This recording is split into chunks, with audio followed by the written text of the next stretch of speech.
The Titanic is one of history's greatest maritime tragedies. But what if the disaster was foretold?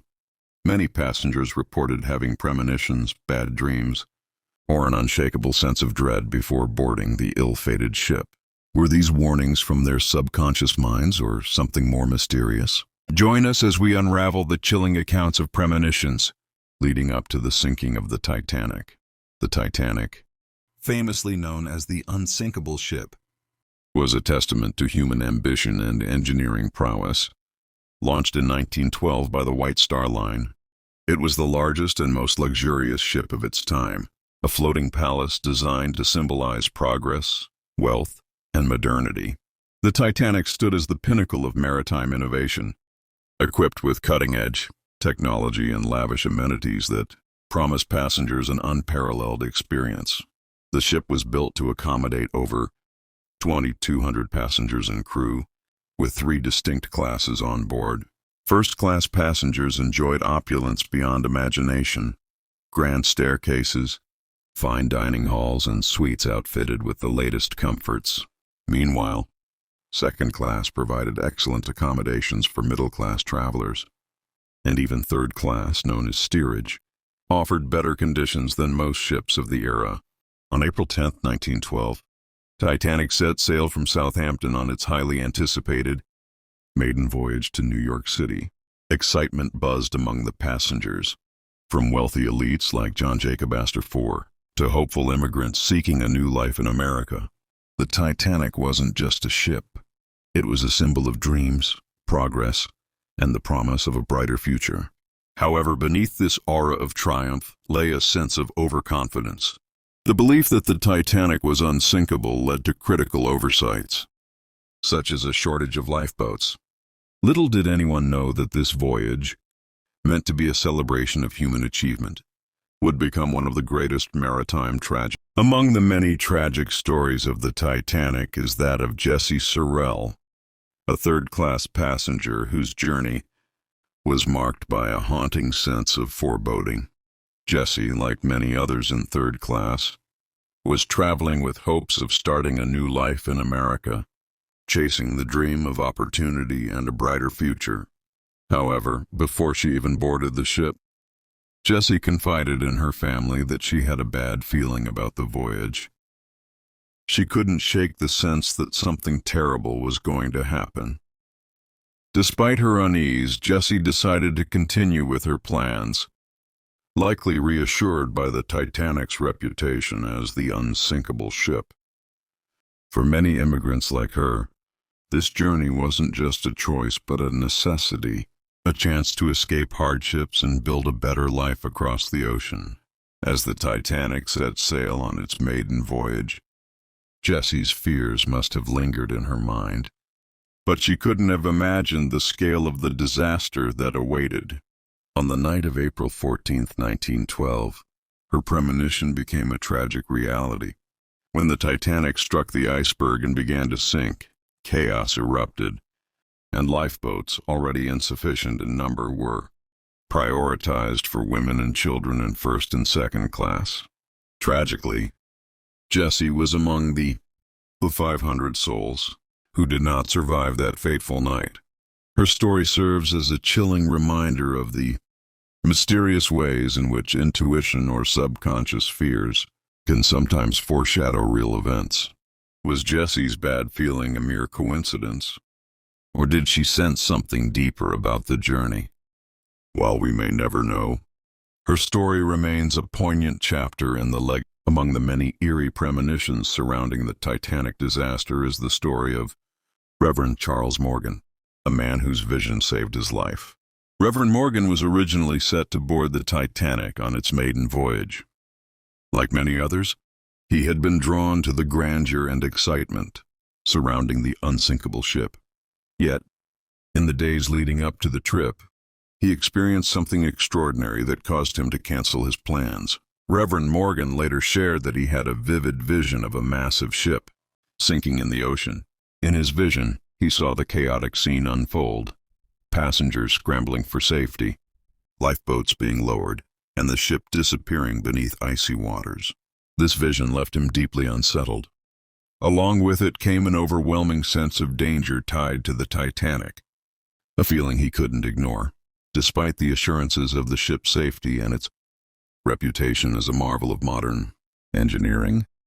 Morgan made the difficult decision to cancel his ticket at the last minute. This decision likely saved his life, as the Titanic would strike an iceberg on the night of April 14, 1912, resulting in one of the greatest maritime tragedies in history. Reverend Morgan's story raises profound questions. Was his vision merely a product of anxiety, or did he somehow perceive what was to come? While skeptics might dismiss it as coincidence, others see it as an example of a mysterious connection between intuition and reality. Regardless of the explanation, his account remains a fascinating and haunting part of the Titanic's legacy. Among the many stories of premonitions tied to the Titanic tragedy is the chilling account of John Coffey, a businessman whose dream may have saved his life. Coffey had originally planned to be aboard the Titanic on its maiden voyage, drawn by the allure of the magnificent, unsinkable ship. However, just days before departure, he experienced a vivid and haunting dream that changed everything. In the dream, Coffey saw himself struggling in icy waters. The scene was horrifyingly clear. He was surrounded by darkness, freezing cold, and the desperate cries of others around him. The dream was so vivid and disturbing that it left him shaken to the core. Coffey couldn't dismiss the feeling that it was more than just a nightmare. It felt like a warning. Troubled by the dream and unable to shake the sense of impending danger, Coffey made the decision to cancel his plans to board the Titanic. At the time, this decision may have seemed overly cautious, especially given the Titanic's reputation as the safest and most advanced ship ever built.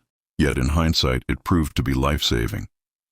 On the night of April 14, 1912, the Titanic struck an iceberg and sank into the freezing waters of the North Atlantic. Over 1,500 lives were lost in the disaster, many succumbing to the icy conditions Coffey had described in his dream. John Coffey's story raises compelling questions about the nature of dreams and their connection to reality. Was it just a coincidence, or did his subconscious somehow foresee the tragedy? While we may never know, his account remains one of the many eerie premonitions tied to the Titanic. In 1898, 14 years before the Titanic disaster, author Morgan Robertson published a novella titled Futility.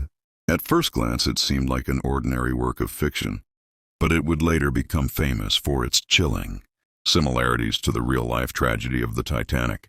The story told of an unsinkable ship called Titan, the largest and most luxurious vessel of its kind, embarking on its maiden voyage across the North Atlantic. The parallels between the fictional Titan and the real Titanic are astonishing. In the book, the Titan strikes an iceberg in the North Atlantic and sinks, leading to a catastrophic loss of life. One of the key reasons for the tragedy in the novel was the ship's insufficient number of lifeboats, a detail that mirrors the Titanic, which carried lifeboats for just over half of the passengers and crew on board. Both ships were hailed as marvels of modern engineering, yet their size and perceived invincibility became their downfall.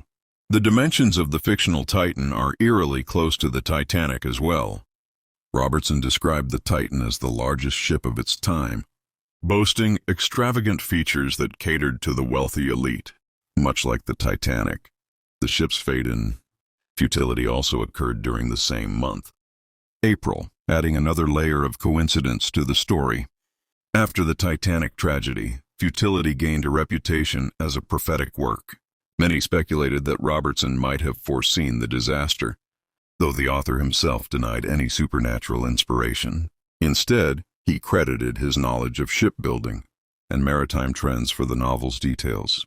The question remains, was Futility merely a coincidence, or was it an eerie premonition of one of the greatest maritime disasters in history? Regardless of the explanation, the novella remains a haunt. In the days leading up to the Titanic's maiden voyage, a psychic in London reportedly issued a dire warning to her clients. She claimed to have seen haunting visions of icy waters, a sinking ship, and the desperate cries of passengers pleading for help. The psychic was adamant. Anyone planning to board the Titanic should reconsider their decision.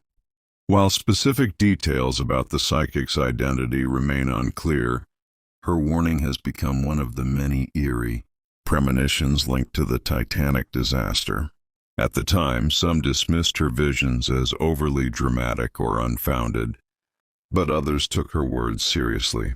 It's said that a few individuals who canceled their trips later credited the psychic for saving their lives.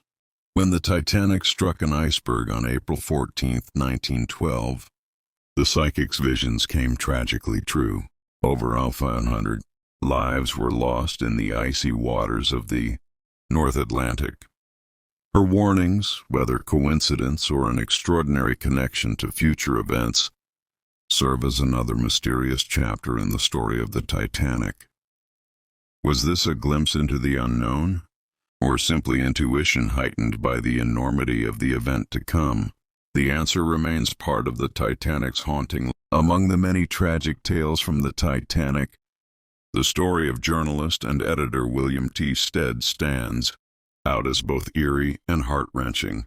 Stead was a well-known figure in his time, celebrated for his bold, investigative journalism and his fascination with the mysteries of life and death. But what makes his story chilling is the strange connection between his fictional writings and his untimely demise aboard the Titanic. Years before the Titanic disaster, Stead wrote fictional stories that depicted shipwrecks and people drowning at sea. In one such story, he imagined a scenario where passengers on an ocean liner were left to die because there were not enough lifeboats, a hauntingly accurate reflection of what would later happen aboard the Titanic. His writings were often intended as cautionary tales, urging reforms in maritime safety. Tragically, those warnings went unheeded.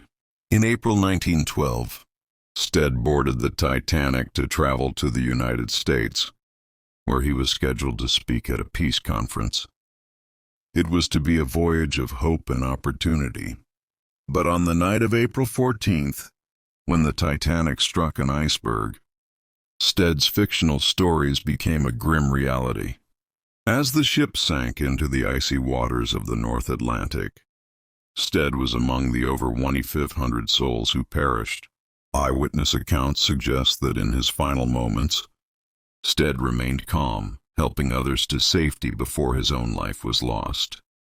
The story of William T. Stead is a poignant reminder of the fragile line between fiction and reality. Were his stories merely imaginative works, or was there something deeper, an unconscious premonition of his fate?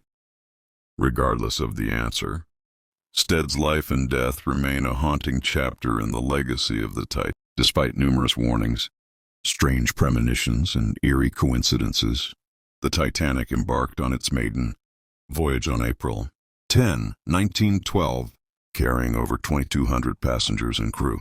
This ship, hailed as the Unsinkable, it was a symbol of human innovation and ambition. For 4 days, the journey across the Atlantic seemed smooth and uneventful, with passengers enjoying the luxurious accommodations and the ship's state-of-the-art amenities. However, lurking in the icy waters of the North Atlantic was the iceberg that would seal the Titanic's tragic fate. On the clear, cold night of April 14, 1912, disaster struck. At approximately 11:40 p.m., while traveling at nearly full speed, the Titanic's lookout, Frederick Fleet, spotted an iceberg directly in the ship's path. He rang the warning bell and called out to the bridge, but it was already too late. The ship attempted to turn sharply to avoid the iceberg, but the maneuver wasn't enough. The Titanic's starboard side scraped along the iceberg, creating a series of punctures below the waterline. Though the collision didn't feel catastrophic to many on board, the damage was fatal. Water began flooding into the lower compartments, overwhelming the ship's supposedly watertight bulkheads. As the reality of the situation became clear, chaos ensued. Captain Edward Smith and his crew realized the Titanic was doomed. But with lifeboats sufficient for only about half the people on board, An unimaginable tragedy began to unfold. Lifeboats were launched, with the crew prioritizing women and children. However, confusion and panic led to many lifeboats being sent off only partially filled. In the freezing waters of the Atlantic, the ship began to tilt as water poured into its hull. The luxurious liner, a marvel of modern engineering, became a scene of desperation. Passengers clung to railings, scrambled for lifeboats, or prayed as the Titanic slowly broke apart. At 2:20 a.m. on April 15th, the Titanic slipped beneath the waves, plunging over 500 people to their deaths. This fateful night became one of the deadliest peacetime maritime disasters in history. Survivors who escaped in lifeboats described the horrifying sounds of people crying for help in the icy waters. Before succumbing to hypothermia, the Titanic's sinking left an indelible mark on history, not only as a tragic loss of life, but also as a sobering lesson in hubris and the fragility of human achievement. The Titanic's story remains one of ambition, overconfidence, and heartbreak, a reminder that even the most advanced creations are vulnerable to the forces of nature. What do the stories of premonitions and warnings surrounding the Titanic tell us? Were they mere coincidences? Or do they suggest a deeper connection between the human mind and reality? These questions linger over the tragedy, adding a layer of mystery to an event already steeped in heartbreak and loss. Throughout history, there have been accounts of premonitions, dreams, feelings, or visions that seem to predict the future. The Titanic tragedy is filled with such stories. Passengers who canceled their trips due to foreboding dreams, visions of icy waters, and overwhelming senses of dread. These warnings came from people of all walks of life, from London psychics to first-time immigrants. But what explains this phenomenon? Could their subconscious minds have picked up on subtle signs of danger that others missed? One theory is that intuition, a part of our subconscious, can sometimes piece together information that we're not consciously aware of. For example, the Titanic was advertised as unsinkable, yet many passengers reported feelings of unease.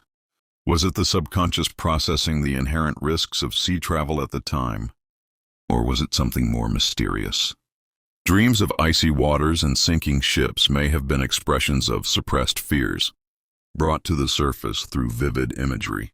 On the other hand, some believe in a spiritual explanation. These premonitions could be seen as messages from a higher power or a universal consciousness, warning individuals about the dangers ahead.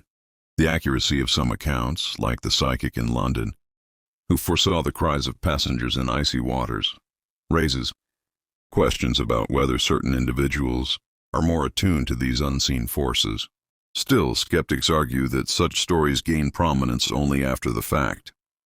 In hindsight, people may reinterpret ordinary events or feelings as signs, giving them a sense of importance they didn't have initially. While this is a valid perspective, the sheer number of premonitions tied to the Titanic makes it difficult to dismiss the phenomenon entirely. The Titanic tragedy, beyond its lessons in human hubris and technological overconfidence, serves as a reminder of life's fragility and the mysteries of the human mind. It forces us to confront the question: is our connection to the world purely logical, or is there a deeper, more intuitive bond that we do not yet understand? Perhaps these stories of premonitions aren't meant to be fully explained. Instead, they invite us to remain curious about the power of our subconscious, the role of intuition, and the unseen connections between our minds and the world around us. The Titanic's legacy is not only one of sorrow, but also a reflection on how little we truly know about the depths of the human experience. In the history of humanity, there are mysterious stories that leave us pondering deeply. One such story belongs to Abraham Lincoln, the 16th President of the United States, renowned not only for his leadership during the Civil War and his efforts to abolish slavery. Lincoln is also remembered for a strange dream that seemed to predict his own death. A few days before his assassination, Lincoln recounted a haunting dream. He saw himself walking into the White House, shrouded in an eerie silence. As he approached a room, he found a coffin draped in the national flag, surrounded by guards and mourners. A voice in the crowd said, "The president has been assassinated." Lincoln woke up feeling uneasy and shared this dream with his wife and friends, almost as if he had foreseen his fate. Then on the evening of April 14th, 1865, just as in his dream, Abraham Lincoln was assassinated at Ford's Theater. The story of Lincoln is not just a mysterious prophecy, but also raises questions. Can people sense warnings of what is to come? Or was this merely a coincidence? What do you think? Abraham Lincoln, the 16th President of the United States, is one of the most remarkable and influential figures in American history. He is renowned not only for his exceptional leadership, but also for his tremendous contributions in guiding the nation through the bloody Civil War and ending slavery, a major blemish on human history. Lincoln is remembered as a steadfast, intelligent leader with a profound vision of freedom and justice. Under his leadership, the United States not only maintained its unity but also began paving the way toward building a more equitable society. Yet behind his strong exterior, Abraham Lincoln had a complex inner world, constantly pondering the fate of the nation and his own. An intriguing and lesser-known fact about Lincoln is that he had a remarkably strong intuition. Those close to him recounted that Lincoln often had peculiar dreams, many of which seemed to carry prophetic meanings. Lincoln didn't view these dreams as mere coincidences. He sometimes used them to make decisions or prepare himself mentally for what might lie ahead. During the Civil War, Lincoln reportedly dreamed of major Union victories before they actually occurred. This led him to believe that dreams were not just a part of the subconscious, but also a way to connect with something larger, beyond ordinary human understanding. Just days before his assassination, Lincoln had a particularly vivid dream, one that is now remembered as foreshadowing his own death. In the dream, Lincoln found himself walking into the White House, enveloped in an eerie silence. As he approached a room, he saw a coffin draped with the American flag, surrounded by guards and the mournful cries of onlookers. A voice in the crowd declared, "The president has been assassinated." Lincoln woke up feeling deeply uneasy, and the sense of foreboding lingered. He shared this dream with his wife, Mary Todd Lincoln, and his close associates. Despite this, he continued his duties with the utmost sense of responsibility, as if he was prepared for whatever might come. The story of Abraham Lincoln's dreams is not just a historical anecdote, but a profound tale that makes us reflect on the connection between the spiritual and the tangible. Did Lincoln truly foresee his fate, or was this merely a series of mysterious coincidences? His dreams seemed to transcend the boundaries of his own life, becoming an integral part of American history and leaving generations in awe. A few days before America witnessed the shocking assassination of its brilliant president, Abraham Lincoln experienced a mysterious dream. This dream not only left him deeply unsettled, but also became one of the most famous mystical stories in history. In the dream, Abraham Lincoln found himself walking into the White House, but the atmosphere was entirely different. Everything was engulfed in an eerie silence. No sounds, no movement, nothing. As he approached a room, he saw a coffin draped with the American flag. Surrounding it were soldiers standing guard with somber expressions, accompanied by the mournful cries of the crowd. Then, a mysterious voice echoed, "The president has been assassinated." The final days of Abraham Lincoln's life were marked by an atmosphere of tension and uncertainty. The Civil War had just ended, leaving the United States grappling with the immense task of rebuilding and healing a divided nation. Yet, deep within, Lincoln seemed to sense that something unusual was on the horizon. Despite the outward celebration of victory, Lincoln carried a somber demeanor. Those closest to him noted his introspective nature during this time. He spoke less about the triumphs of war and more about the challenges of uniting the country. But beyond these concerns, there was a deeper, unspoken unease, as if Lincoln was preparing himself for an inevitable fate. It was during these final days that Lincoln began sharing peculiar dreams and feelings of foreboding with his wife and close friends. One particular dream stood out, a haunting vision that many believe foreshadowed his tragic end. As the weight of leadership bore down on him, It seemed Lincoln was quietly bracing for what. One evening, after a long day of work, Abraham Lincoln drifted into a deep sleep. In his dream, he found himself walking through the White House, but it was unlike anything he had ever known. The atmosphere was eerily silent, no voices, no footsteps, just an overwhelming stillness. Every corner of the White House was engulfed in a strange and unsettling quiet, leaving him with an inexplicable sense of unease. As he approached a particular room, Lincoln was met with a haunting sight: a coffin draped with the American flag. Around it stood soldiers on guard, their faces heavy with sorrow. The air was filled with the faint sound of mournful cries from a distant crowd. And then, cutting through the silence, a voice declared, "The president has been assassinated." The vividness of the dream left Lincoln deeply shaken, as if it were a harbinger of something. Lincoln woke up with an overwhelming sense of unease. The dream lingered in his mind, haunting him throughout the following day. Its vivid details and ominous message were impossible to ignore. Feeling compelled to share what he had seen, Lincoln spoke of the dream to his close friend and his wife, Mary Todd Lincoln. As he recounted the haunting vision, Lincoln uttered words that sent chills through those who heard them. "I don't think I will live much longer." Mary Todd Lincoln, who was deeply spiritual and strongly believed in omens, was greatly troubled by her husband's account. She urged him to be cautious and to avoid public gatherings or crowded places. Her voice trembled with concern as she implored him to take extra precautions. But Lincoln, with his characteristic calm and sense of duty, seemed almost resigned to his fate. Despite his wife's fears, he continued his work with unwavering determination, as though he had already accepted whatever destiny awaited him. Mary, meanwhile, remained in quiet worry, sensing that the weight of the dream was more than just a passing thought. The haunting premonition hung over their lives, a shadow of what was. It wasn't just the strange dream that haunted Abraham Lincoln in his final days. His life during this period was filled with events that many would later interpret as ominous signs.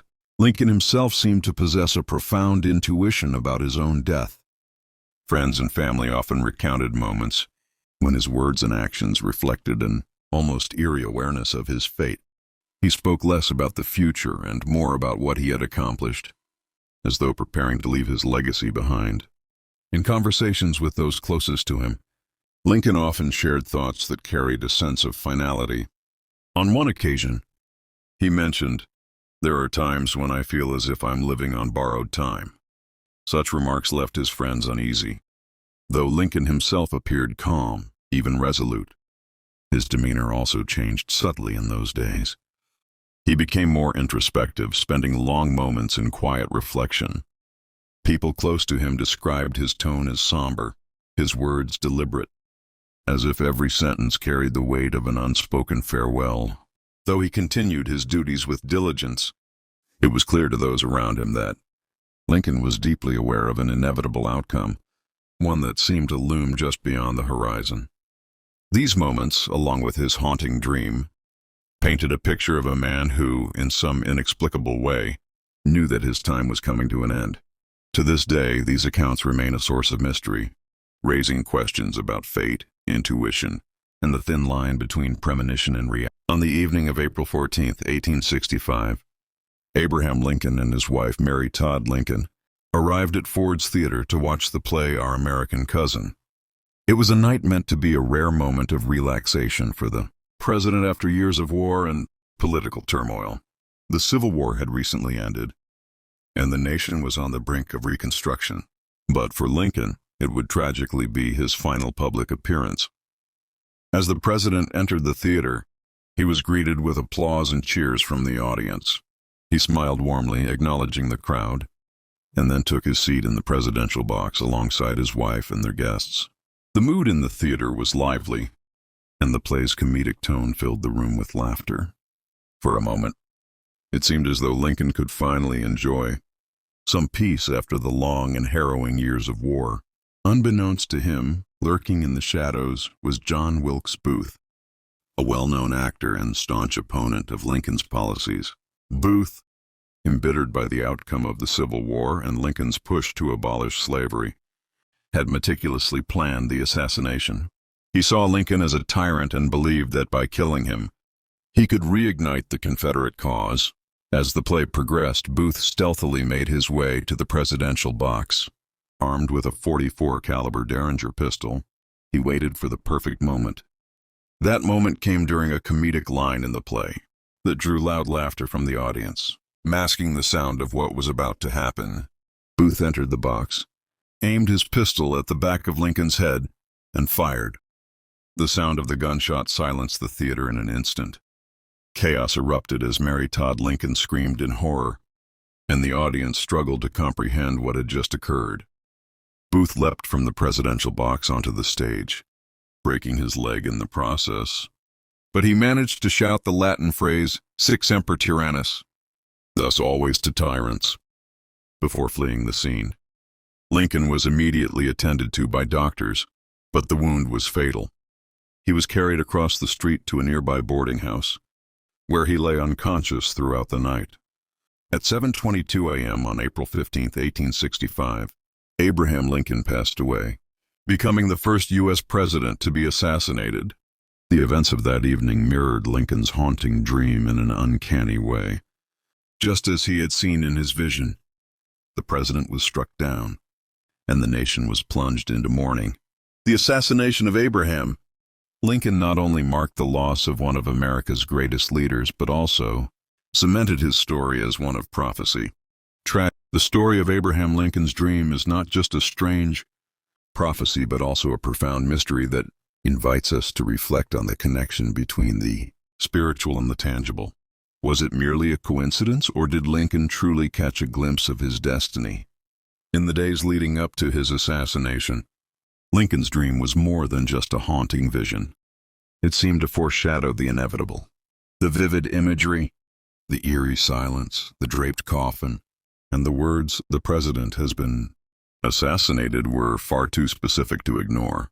For many, this raises questions about whether dreams can act as premonitions, revealing truths that our conscious minds cannot comprehend. Skeptics may argue that the dream was a manifestation of Lincoln's anxieties as he navigated a nation recovering from a brutal civil war. Perhaps his subconscious processed the weight of his responsibilities and fears, crafting a scenario that tragically aligned with reality. But others believe it was something more, a spiritual warning, a glimpse into the threads of fate woven beyond human understanding. Lincoln himself seemed to sense that his time was limited. His words and demeanor in his final days reflected a man who, in some inexplicable way, had accepted what was to come. This calm acceptance, paired with the vivid dream, continues to captivate historians, psychologists, and spiritualists alike. Even today, the story of Lincoln's dream leaves us with a haunting question. Are there moments when the veil between the seen and unseen is lifted, allowing us to perceive what lies ahead? Or was this simply a chilling twist of fate written into the pages of history? Whatever the answer, Lincoln's dream remains one of the most enduring mysteries surrounding one of America's greatest leaders. The story of Abraham Lincoln's dream serves as a powerful reminder that there are mysteries in life that science has yet to explain. It is a tale that blurs the line between reality and the unknown, leaving us to ponder whether the human mind can truly sense what lies ahead. Lincoln's dream was not just a coincidence. It was a vivid and detailed vision that seemed to foretell the tragic events of his assassination. The silence in the White House, the draped coffin, the somber guards, and the chilling declaration, "The president has been assassinated," all came together in a way that defies logical explanation. Was it intuition, a spiritual message, or simply the workings of a mind weighed down by the burden of leadership? Throughout history, there have been countless accounts of prophetic dreams and unexplained premonitions. For some, these moments are dismissed as the subconscious mind processing fears and emotions.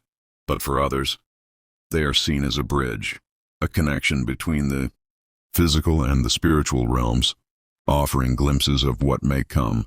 Lincoln himself seemed to accept the possibility that his dream was more than just a product of imagination. He shared it with those close to him, almost as if preparing them for what he sensed was inevitable. This calm resignation, paired with the haunting details of his vision, has sparked discussions for generations about the nature of dreams, destiny, and intuition.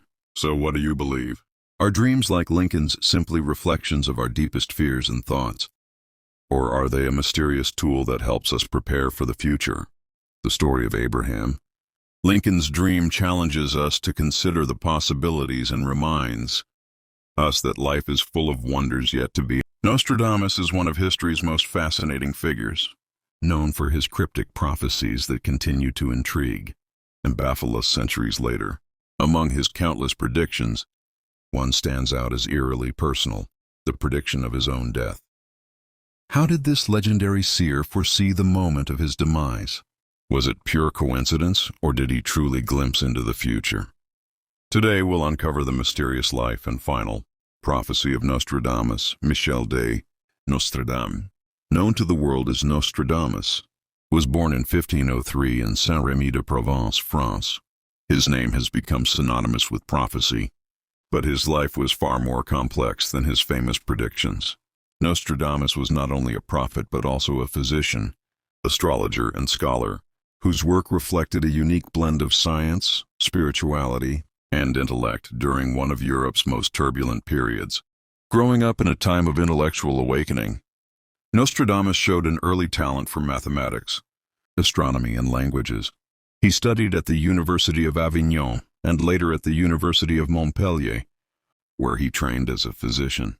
It was here that Nostradamus first made a name for himself, treating victims of the plague, a relentless disease that ravaged Europe in the 16th century. Unlike many of his contemporaries, Nostradamus rejected traditional methods of treatment, which often relied on bloodletting and superstition. Instead, he emphasized hygiene and innovative remedies, such as using clean water and fresh air, methods that were revolutionary for the time. His success in saving lives earned him respect as a healer, but it also put him at odds with more traditional medical practitioners. In addition to his medical achievements, Nostradamus had a deep interest in the stars and their influence on human events. Astrology was a respected science during his era, and Nostradamus used it not only for personal exploration, but also to make predictions about the world. This fascination with the cosmos eventually led him to write his most famous work, Les Prophéties, a collection of over 900 cryptic quatrains that seem to predict events far beyond his time. Despite his fame as a prophet, Nostradamus remained deeply rooted in science and reason.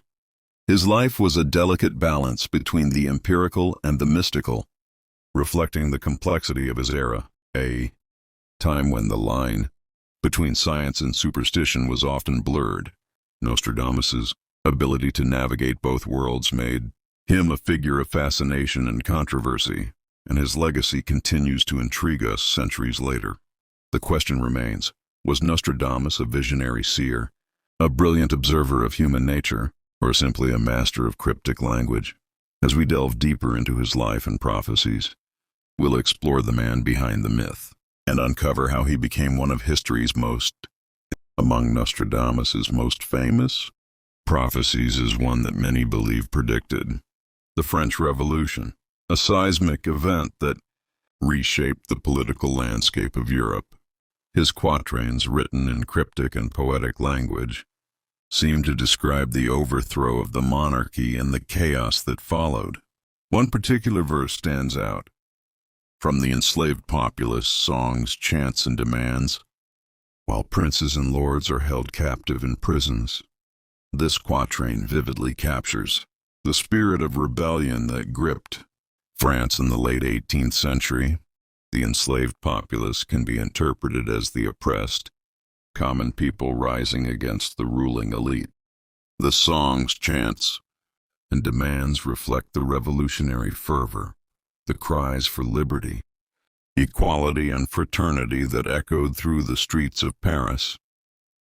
The imagery of princes and lords held captive in prisons brings to mind the fate of King Louis XVI and Queen Marie Antoinette, who were imprisoned during the Revolution.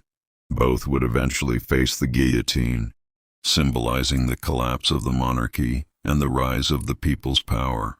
Nostradamus's ability to capture such specific elements in a quatrain, written centuries before the Revolution, has fascinated scholars and believers alike. Some argue that his prophecies reflected deep understanding of human nature and the inevitable cycles of history. Others remain skeptical, pointing to the vagueness of his language, which allows for multiple interpretations. Regardless of the debate, this particular prophecy resonates because it seems to encapsulate the essence of one of history's most transformative moments. Was Nostradamus truly foreseeing the fall of the French monarchy?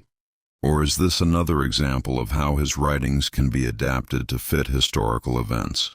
Either way, it adds to the enduring mystery of his work. One of Nostradamus's most debated quatrains includes a reference to a figure named Heister, which some believe is a prediction of Adolf Hitler, the infamous dictator of Nazi Germany. The quatrain reads, "From the depths of the west of Europe, a young child will be born of poor people, who by his tongue will seduce a great troop. His fame will increase towards the realm of the East." The word Hister has sparked much discussion. While some argue it refers to the Latin name for the Danube River, others interpret it as a misspelling or anagram of Hitler. The description of a young man rising from humble beginnings to become a charismatic leader fits Hitler's story. Born in Austria, he rose to power in Germany, using his oratory skills to amass a following and lead the country into World War II.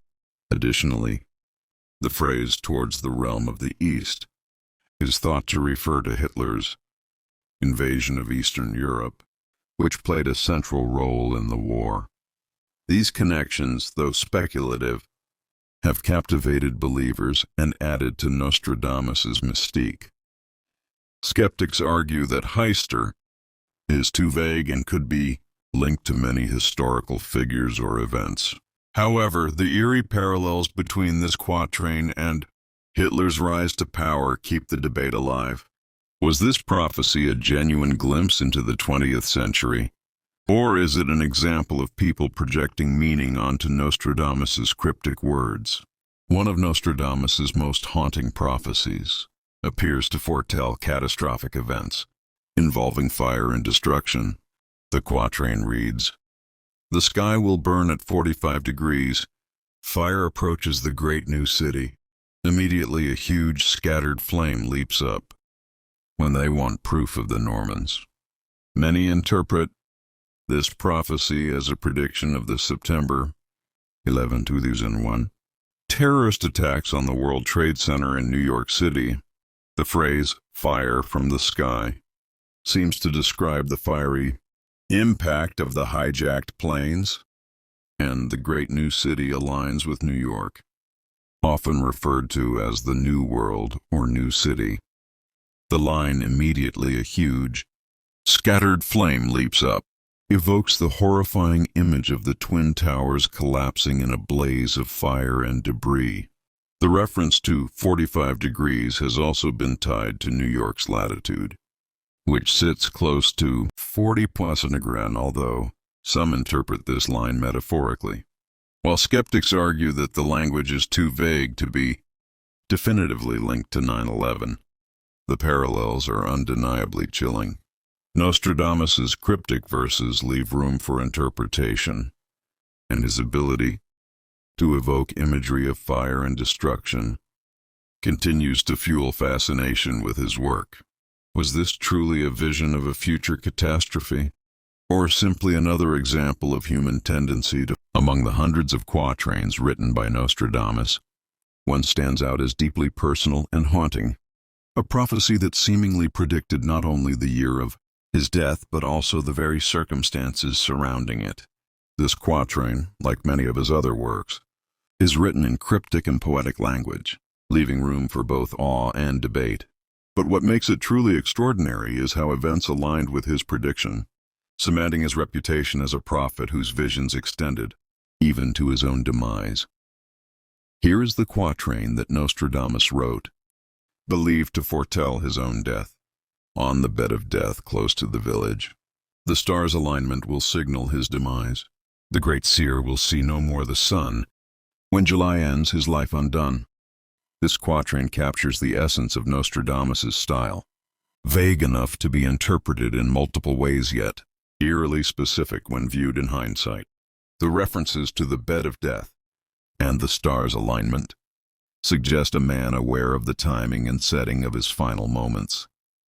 The mention of July is particularly chilling, as it aligns with the exact month he passed away in 1560. By 1566, Nostradamus's health had begun to decline. He suffered from severe gout, a condition that had worsened over the years and led to edema, or swelling, that further restricted his mobility. Despite his ailments, Nostradamus continued to write, counsel, and practice astrology. In the final days of his life, Nostradamus reportedly made a chilling statement to his assistant. On July 1st, 1566, he is said to have told his assistant, "You will not find me alive tomorrow." This statement, made with calm certainty, was a direct acknowledgement of the prophecy he had written years earlier. The following morning, on July 2nd, 1566, Nostradamus was found lifeless in his bed, exactly as he had foreseen. The details surrounding Nostradamus's death are as mysterious as his life. According to accounts, he passed away peacefully during the night, lying on his bed, just as the prophecy described. The alignment of the stars at the time of his death has also been a subject of fascination among astrologers, as many believe it coincided with celestial patterns mentioned in his writings. His death marked the end of a life that was both celebrated and controversial. Even in his final moments, Nostradamus seemed to embrace his identity as a seer, fully aware of the timing of his demise. For those who believed in his abilities, the fulfillment of this prophecy was further proof of his extraordinary gift. But how do we interpret this prophecy? Was it truly a vision of the future? Or could it have been a case of self-fulfilling prophecy? Some argue that Nostradamus, as a skilled observer of his own health, could have predicted his death based on his deteriorating condition. Others believe the alignment of celestial events and the precise fulfillment of his words are evidence of his supernatural insight. Skeptics point out that the quatrain, like many of Nostradamus's writings, is open to interpretation. The vague phrasing allows readers to retroactively fit events to the prophecy. However, the timing and details of his death leave little doubt for his followers. Nostradamus knew when and how his life would. The prophecy of his own death adds a deeply personal layer to Nostradamus's legacy. It showcases not only his mastery of cryptic language, but also his profound understanding of human nature, health, and possibly even the unseen forces of the universe. Whether viewed as a miraculous insight or a calculated prediction, it continues to intrigue scholars, believers, and skeptics alike. Nostradamus's death, foretold in his own words, serves as a reminder of the enduring mystery of his life and work. It leaves us with questions that may never be fully answered. Was he truly gifted with the ability to see the future? Or was he a master at crafting prophecies that could fit any outcome? As we reflect on Nostradamus's prophecy of his own death, one thing becomes clear. His legacy is as much about the questions he raised as the answers he provided. His life, his work, and his mysterious death continue to captivate us, reminding us of the thin line between what we know and what lies beyond. What do you think? Was Nostradamus's final prophecy a vision of the future, or simply the calculated words of a man aware of his own mortality? segue into audience engagement. Share your thoughts in the comments below. And don't forget to like and subscribe for more. Did Nostradamus truly foresee his own death?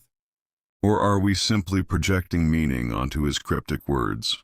This question has sparked debate for centuries, captivating scholars, skeptics, and believers alike. Nostradamus's quatrains have long been a source of fascination, but none have been as personal or as haunting as the one believed to predict his own demise. Written years before his passing, the prophecy appears to describe not only the timing but also the circumstances of his death. But how much of this is true and how much is interpretation?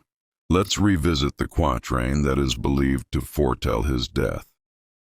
On the bed of death close to the village, the stars' alignment will signal his demise.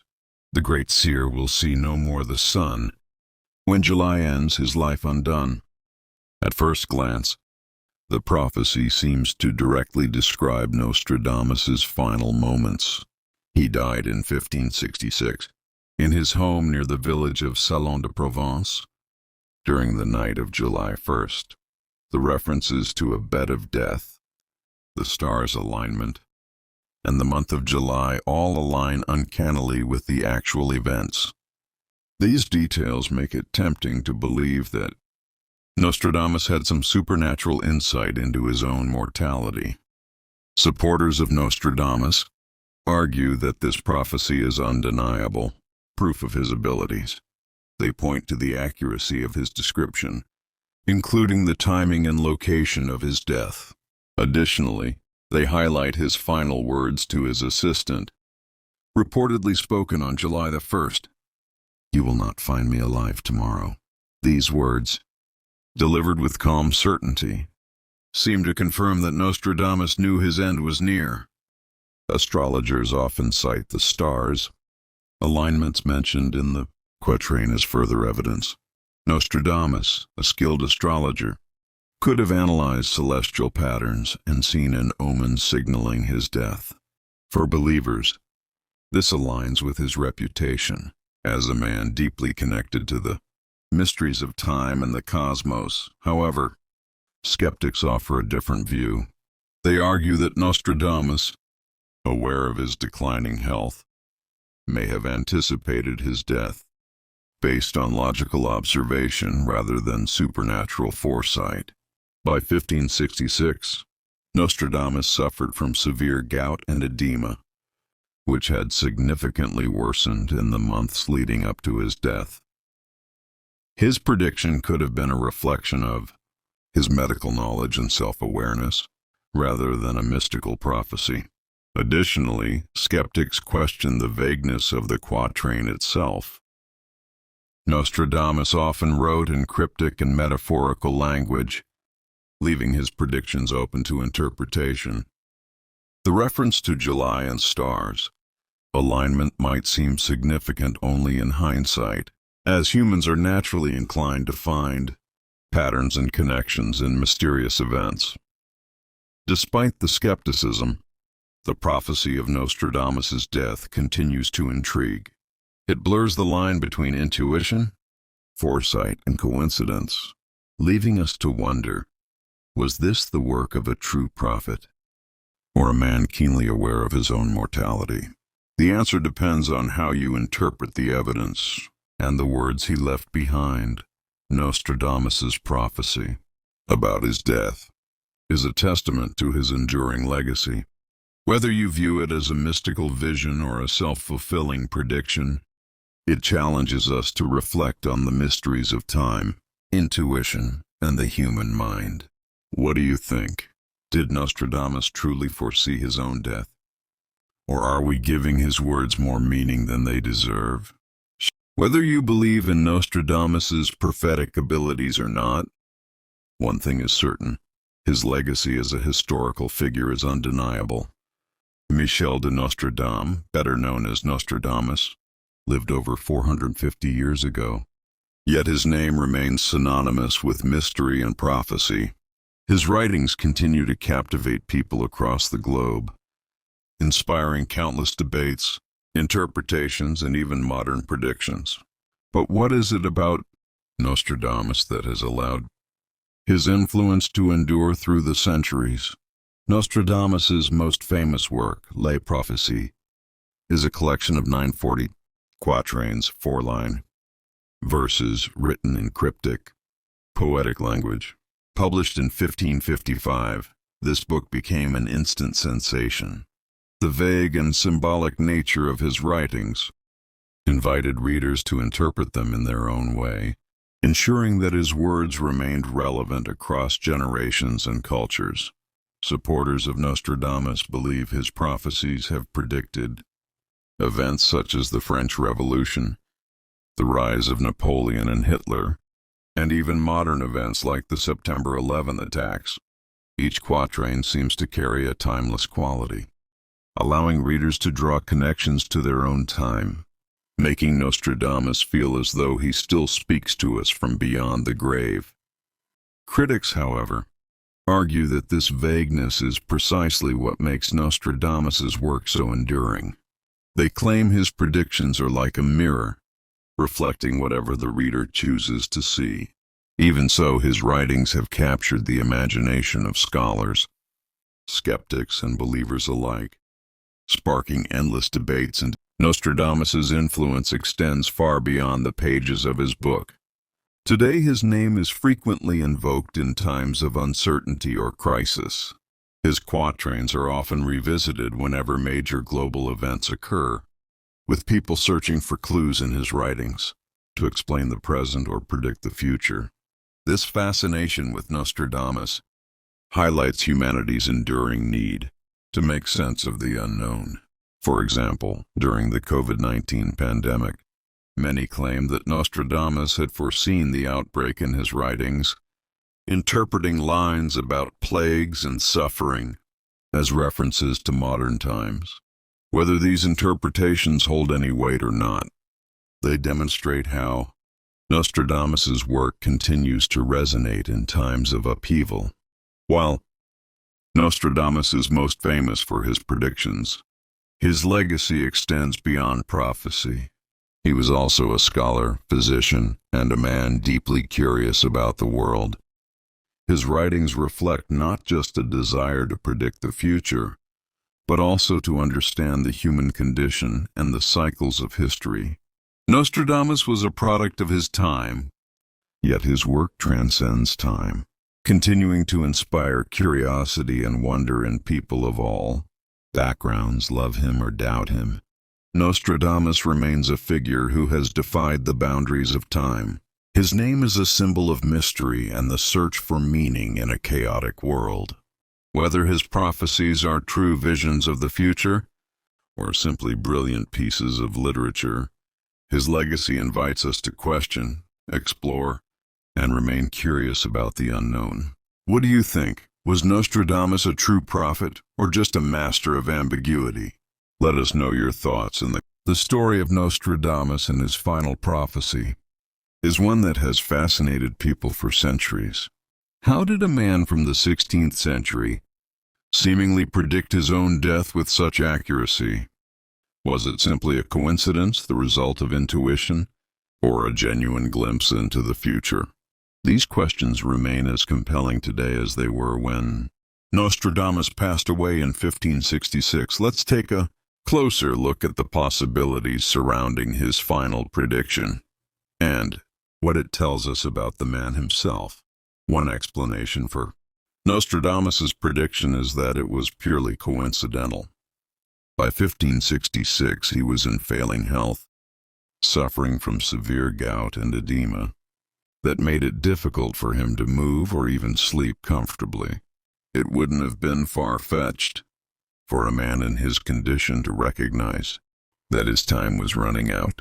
The calm statement he reportedly made to his assistant, "You will not find me alive tomorrow," could have been a reflection of this awareness.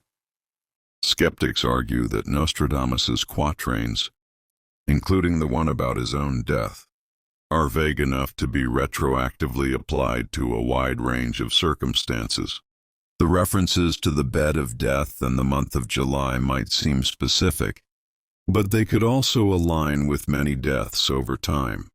In this view, his final prophecy isn't evidence of supernatural foresight, but rather an example of how humans seek meaning in mysterious words after the fact. Another possibility is that Nostradamus' prediction was the result of intuition, a heightened awareness of his own physical and mental state. Nostradamus was not only a prophet but also a trained physician and astrologer. His deep understanding of his body and the cycles of life might have allowed him to sense the end was near. Intuition often operates in ways we can't fully explain. Nostradamus' ability to process subtle cues about his health, combined with his knowledge of astrology, might have helped him determine the timing of his death.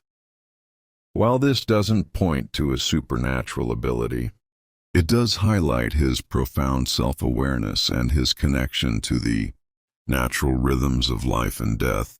Of course, the most intriguing explanation is that Nostradamus truly foresaw his own death. His ability to write a quatrain that so closely mirrored the actual events of his passing has led many to believe he had a unique gift for prophecy. Supporters argue that his final prediction is further evidence of his connection to the future, a talent that allowed him to see beyond the veil of time. The reference to the stars' alignment adds an astrological dimension to the prophecy, suggesting that Nostradamus saw celestial patterns that signaled his death. For those who believe in his abilities, this is proof that his work was not merely poetic but a genuine expression of his prophetic insights. The final prophecy of Nostradamus leaves us with more questions than answers. Was it coincidence, intuition, or a true vision of the future? Perhaps it was a combination of all three. Nostradamus's life and work straddled the line between science and mysticism, logic and imagination. This delicate balance is what makes his legacy so enduring and his prophecies so compelling. What do you think?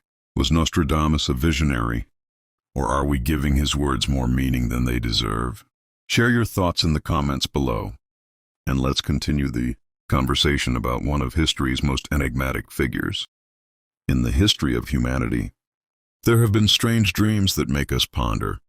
Are they mere coincidences? Or could they be warnings from fate?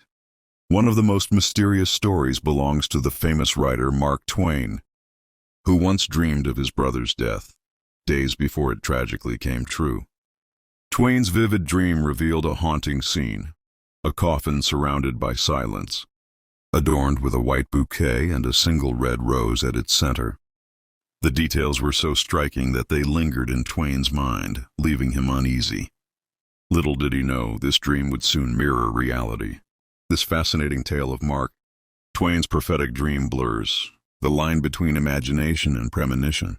Join us as we unravel this mysterious story and explore its meaning. Mark Twain, whose real name was Samuel Langhorne Clemens, is celebrated as one of America's greatest authors. His works, such as The Adventures of Tom Sawyer and Adventures of Huckleberry Finn, are timeless classics that have left a lasting impact on literature. However, beyond his literary brilliance, Twain possessed an extraordinary intuition, a lesser-known facet of his life.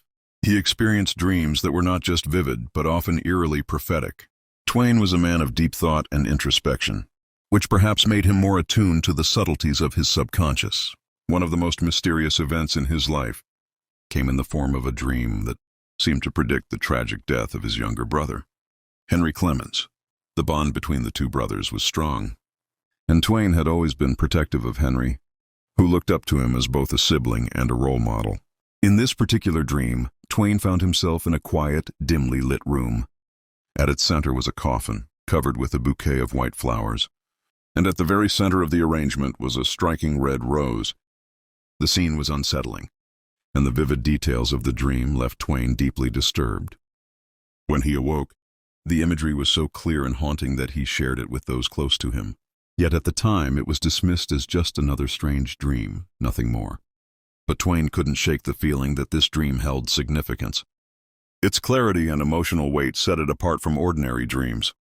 Though he tried to move past it, a lingering unease stayed with him, as if it was warning him of something yet to come. What makes this story even more extraordinary is how it unfolded just weeks later. Twain and Henry were working together on a steamboat called the Pennsylvania when a tragic accident occurred, a boiler explosion that would claim several lives, including Henry's. As Twain later stood by his brother's coffin, he was overcome by shock. The scene before him was identical to what he had seen in his dream. A quiet room, a coffin, and a white floral arrangement with a red rose at its center. Mark Twain's prophetic dream not only adds a layer of mystery to his life, but also raises questions about the nature of intuition and the unexplained. Was this just a coincidence, or did Twain truly glimpse the future?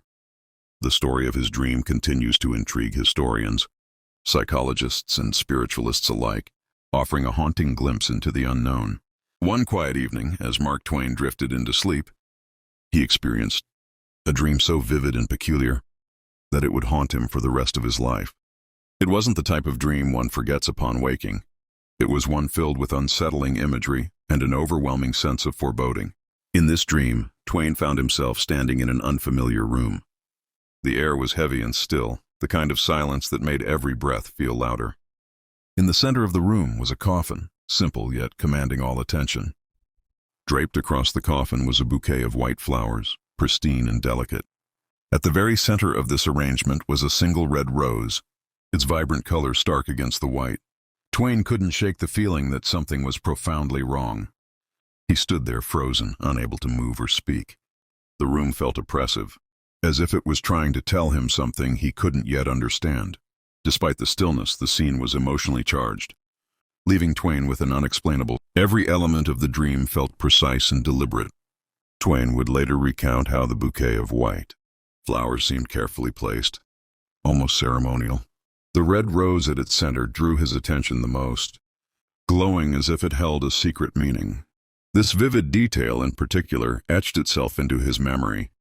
The room itself was dimly lit, its shadows adding to the mystery of the scene. Twain couldn't recognize the surroundings, but there was a strange familiarity to the moment, like he was witnessing something he was meant to remember. Although he was standing in the room, Twain described feeling as though he was simultaneously an observer and a participant, as if the dream were showing him something inevitable, something he would later understand but couldn't grasp. As he stood there, Twain felt a heavy weight pressing on his chest, a sensation of both sorrow and confusion. The image of the coffin and its floral arrangement filled him with an unshakable sense of loss. Though he didn't know who the coffin belonged to or why he was there, the dream carried an emotional gravity that Twain couldn't explain. This was no ordinary dream. Twain felt it in his soul. He described waking up with his heart racing, sweat on his brow, and an overwhelming urge to figure out what it all meant. But even as he tried to make sense of it, the vividness of the dream left him rattled, lingering like a shadow over his waking. Upon waking, Twain couldn't keep the dream to himself. Its intensity compelled him to share it with those close to him. He described every detail to his family and friends: the coffin, the white flowers, the red rose. But despite the vividness of the imagery, most dismissed it as just a peculiar dream, a product of his creative mind and perhaps the result of stress or overwork. Yet Twain wasn't convinced. The dream felt too real, too specific to be a mere coincidence. While others brushed it off, Twain couldn't escape the nagging feeling that it held a deeper meaning, one he couldn't yet unravel. Though Twain tried to go about his daily life, the dream stayed with him. It wasn't just the visual details that haunted him, but the emotional weight it carried. Twain felt as though the dream was a warning, a glimpse into something inevitable. He couldn't shake the sense that it was connected to someone he loved. Though he didn't know who, this sense of unease would follow Twain in the coming weeks, lurking in the back of his mind as he continued his work and traveled with his younger brother, Henry Clemens.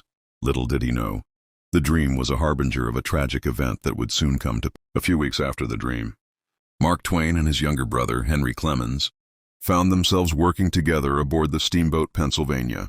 Twain, who had always been protective of Henry, had helped secure a position for him on the boat. The brothers shared a strong bond, and Twain often spoke of how much he admired Henry's kind and gentle nature. Life aboard the steamboat was demanding but filled with the camaraderie of the crew. The boat, like many steamboats of the time, was a bustling hub of activity. ferrying passengers and goods along the mighty Mississippi River. Despite the hard work, Twain seemed at ease, though the unsettling dream from weeks earlier continued to linger in the back of his mind. On June 13, 1858, tragedy struck aboard the Pennsylvania. A boiler explosion rocked the steamboat, unleashing chaos and destruction. The blast was sudden and violent, leaving little time for anyone to react. Twain, who was not on board at the time of the explosion, was horrified when he received news of the disaster. Among the injured was Henry Clemens, who had suffered severe burns and injuries in the blast. Henry was taken to a nearby hospital along with other survivors, but his condition was critical. Twain rushed to his brother's side as soon as he heard the news. When he arrived, he was met with the devastating sight of his beloved brother lying motionless, fighting for his life. Twain could only watch in anguish as Henry succumbed to his injuries. A few days later, on June 21st, as Twain approached the room where Henry's body lay, he was struck by a sense of déjà vu so powerful it stopped him in his tracks. The room, the stillness, and most hauntingly, the coffin. It all mirrored the dream he had weeks earlier. Twain froze as his eyes fell upon the coffin, draped with a bouquet of white flowers. At the center of the bouquet was a single red rose, just as he had seen in his dream. The shock was overwhelming. Twain could hardly believe what he was seeing. The vivid details of the dream, once dismissed as a figment of his imagination, had now materialized before his very eyes. It was a chilling moment that Twain would never forget, one that blurred the line between dream and reality. Standing by Henry's coffin, Twain was overcome with grief and guilt. He blamed himself for his brother's death, believing that had he been present during the explosion, he might have been able to save Henry. But more than that, he was haunted by the prophetic nature of his dream. How could he have seen this moment so clearly weeks before it happened? Was it fate, intuition, or something far beyond human understanding? The death of Henry Clemens left a deep scar on Twain's heart. For the rest of his life, he carried the memory of that dream and the events that followed. It became a defining moment, shaping Twain's thoughts on destiny, intuition, and the mysteries of the human mind. He would later reflect on the dream and Henry's death in his writings, sharing the story as both a testament to his love for his brother and a chilling reminder of life's unpredictability. The question that remained for Twain, and for anyone who hears his story, is this: how could a dream so accurately predict such a tragic event? Was it merely a coincidence? Or was it something far more profound? A glimpse into the mysterious Mark Twain's dream about his brother. Henry's death remains one of the most compelling examples of intuition and premonition in history. The vivid imagery of the coffin, the white flowers, and the single red rose was so precise that it later mirrored the real-life scene of Henry's funeral. But this raises an intriguing question. How could Twain foresee such a specific moment in his dream? Was it a mere coincidence, or something far more mysterious, a warning from his subconscious? Throughout history, many have argued that the human mind possesses a unique ability to sense or predict future events. Twain's dream could be an example of this, where his subconscious mind, deeply connected to his emotions, created a symbolic warning. At the time, Twain and Henry were working on the steamboat Pennsylvania, a job fraught with risks. The 19th century steamboats were notorious for their safety issues, especially boiler explosions. Twain, perhaps unknowingly, may have been harboring concerns for Henry's safety. These unspoken fears might have manifested in his dream, creating a vivid warning about the danger Henry faced. But there's another perspective. The dream's accuracy goes beyond what could be explained by mere anxiety. The exact details of the white flowers and red rose suggest something far more profound than a subconscious projection. Could it be that Twain's mind tapped into a deeper, unexplained? While skeptics might dismiss the dream as a coincidence, its eerie accuracy cannot be easily explained. Twain himself struggled to rationalize what he experienced. The dream wasn't vague or abstract. It was a vivid scene that unfolded, exactly as it did in reality, down to the smallest detail. Coincidences do happen, but Twain's experience challenges the limits of what can be attributed to chance. The connection between his dream and the tragic event that followed suggests a premonition, a glimpse of the future through unknown means. Such premonitions have been reported throughout history, often tied to moments of emotional intensity or impending danger. For Twain, the dream wasn't just a strange occurrence. It was a deeply personal moment that left him grappling with the mysteries of fate and the human mind. Was it a supernatural warning, or was it simply his subconscious piecing together hidden cues from his environment? To this day, the question remains unanswered. Mark Twain's prophetic dream continues to fascinate historians, psychologists, and spiritualists alike. It blurs the line between the explainable and the unknown, forcing us to consider the possibility that the mind is capable of perceiving far more than we understand. Whether a coincidence or a warning, Twain's dream serves as a haunting reminder of life's mysteries, leaving us with one lingering question. Are dreams just products of the mind, or are they sometimes The story of Mark Twain's dream is more than just an uncanny coincidence. It is a profound reminder that there are things in life that lie beyond human understanding. How could Twain dream so vividly of his brother's death, down to the smallest details weeks before it happened? This mystery invites us to explore the deeper connection between the subconscious mind and reality, a connection that challenges the boundaries of what we know. Dreams have long been a subject of fascination, not just in literature and art, but also in science and philosophy. They serve as a bridge between the conscious and subconscious, a space where emotions, memories, and fears intertwine to create vivid, sometimes surreal experiences. But Twain's dream about his brother, Henry, goes beyond the typical realm of dreams. It felt like a premonition, a direct glimpse into the future. Could it be that dreams sometimes act as a warning system? In Twain's case, his mind may have picked up subtle cues, perhaps an unspoken fear for Henry, as safety, or an intuitive sense of danger that manifested in his dream. This possibility suggests that dreams are not just random stories our brains tell us while we sleep, but a way for our subconscious to prepare us from a spiritual perspective. Many believe that dreams can be a channel for messages from a higher power or the universe. Twain's dream might have been more than a reflection of his own fears. It could have been a divine warning or a connection to the unseen forces that guide our lives. Throughout history, prophetic dreams have been recorded in various cultures, often tied to significant events or turning points. These dreams defy logic, offering a glimpse into something far greater than the human mind can fully comprehend. Twain's experience fits this pattern, leaving us to wonder if his dream was part of a larger, inexplicable plan. Whether Twain's dream was a product of intuition, divine intervention, or an extraordinary coincidence, it carries a powerful lesson. It reminds us to pay attention to the subtle signals in life, the emotions, thoughts, and instincts that often go unnoticed. Dreams like Twain's, though rare, challenge us to consider that there may be forces at work beyond our understanding, forces that shape the course of our lives in ways we cannot predict.